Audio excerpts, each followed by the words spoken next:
അങ്ങനെയുള്ള കള്ളന്മാരിലെ ഏറ്റവും വൃത്തികെട്ട കള്ളന്റെ റോളല്ലേ മുണ്ടക്കൈ ചൂരൽമല ദുരന്തത്തിന്റെ ഭാഗമായി കോൺഗ്രസ് സ്വീകരിച്ചത്?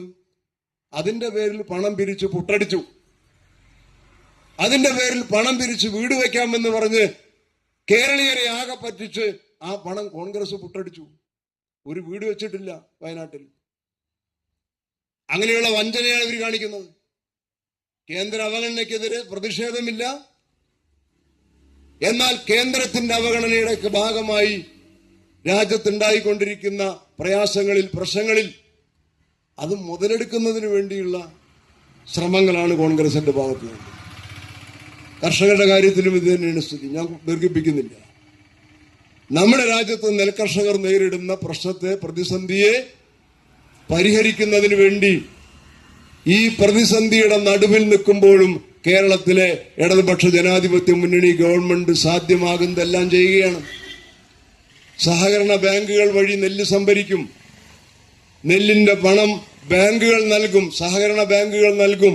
കൊടുമുണ്ടയിലെ പാടത്ത് നിന്ന് ഇന്ന് നെല്ല് കയറ്റി കർഷകന്റെ കയ്യിൽ ഷീറ്റ് ഇന്ന് കിട്ടിയാൽ നാളെ ആ ഷീറ്റും കൊണ്ട് നിങ്ങൾ സർവീസ് ബാങ്കിൽ പോയാൽ പണം കിട്ടും. ഇനി സ്റ്റേറ്റ് ബാങ്കിലേക്ക് പോണ്ട, കാനറ ബാങ്കിലേക്ക് പോണ്ട. നമ്മുടെ നാട്ടിലെ ഈ നാടിന്റെ ബാങ്ക് ഉണ്ടല്ലോ, സഹകരണ ബാങ്കുകൾ, പട്ടാമ്പി സർവീസ് സഹകരണ ബാങ്ക്, പുതുതലയും ഓങ്ങല്ലൂർ പഞ്ചായത്തും പട്ടാമ്പി സർവീസ് സഹകരണ ബാങ്കിന്റെ പരിധിയിലാണ്. കൊപ്പം ബാങ്ക് കൊപ്പം പഞ്ചായത്തിൽ, Shoranur municipality Shoranur service bank. ഇങ്ങനെ സർവീസ് ബാങ്കുകൾക്ക് നിശ്ചയിച്ചു കൊടുത്തേക്കാണ് ഇപ്പോൾ. അങ്ങനെ വന്നപ്പോൾ പുതിയൊരു പ്രശ്നം വന്നു. ഈ സപ്ലൈകോ ആണല്ലോ നെല്ലെടുക്കുന്നതിനുള്ള കേന്ദ്ര ഏജൻസി. സർവീസ് ബാങ്കുകൾ ഇങ്ങനെ നെല്ല് സംഭരിച്ച് പണം കർഷകർക്ക് കൊടുത്താൽ ഈ പണം സർവീസ് ബാങ്കുകൾക്ക് എങ്ങനെ തിരിച്ചു കിട്ടും? അതൊരു പ്രശ്നമായി. അപ്പൊ സപ്ലൈകോവിന്റെ തലപ്പത്തിരിക്കുന്ന ഉദ്യോഗസ്ഥ മേലാളന്മാർ, അവർക്ക് ഈ നാട്ടിലെ കർഷകന്റെ കാര്യങ്ങളൊന്നും അറിയേണ്ട കാര്യമില്ല. അവര് പറഞ്ഞു നിയമപരമായിട്ട് ഇത് പ്രതിസന്ധി ഉണ്ടാക്കും, ഇത് പ്രയാസമായിരിക്കും. സപ്ലൈകോ കേന്ദ്രത്തിൽ നിന്നും കിട്ടുന്ന പണം, അല്ലെങ്കിൽ സപ്ലൈകോവിന് സംസ്ഥാന സർക്കാർ നൽകുന്ന പണം, സംസ്ഥാനത്തിന്റെ വിഹിതം, അത് ഞങ്ങൾ എങ്ങനെ സർവീസ് ബാങ്കുകൾക്ക് കൊടുക്കും?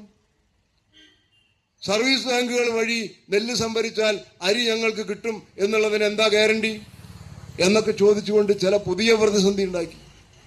അതുകൊണ്ടാണ് ഇപ്പോൾ ഒരാഴ്ച കൂടി നീണ്ടത്. ചില IAS ഉദ്യോഗസ്ഥന്മാർ, മുതിർന്ന ഉദ്യോഗസ്ഥന്മാർ, ചില വകുപ്പുകളുടെ തലപ്പത്തിരിക്കുന്നവർ, അവരൊക്കെ ഇടതുപക്ഷ ജനാധിപത്യ മുന്നണി സർക്കാരിന്റെ കീഴിലുള്ള ഉദ്യോഗസ്ഥന്മാരാണെങ്കിലും അവരൊന്നും ഞാൻ നേരത്തെ പറഞ്ഞ ഇടതുപക്ഷ നിലപാട് ലേശം പോലും ഉള്ളിലുള്ളവരല്ല.